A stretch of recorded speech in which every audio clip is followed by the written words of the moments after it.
Just the tips. Just the tips. Just the tips. The traditional 401k is the retirement plan most commonly offered by corporations.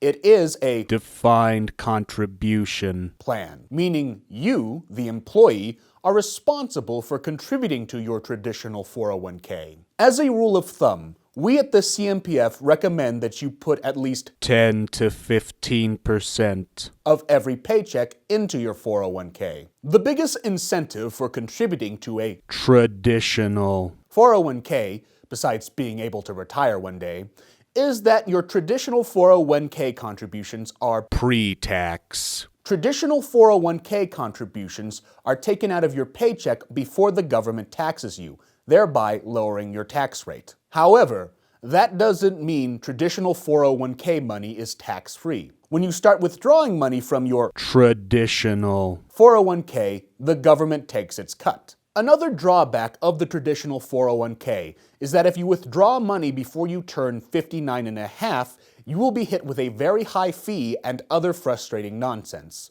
Withdrawing money from a traditional 401k is a bad idea. Trust us. Also, you may not have full control over how your traditional 401k is set up.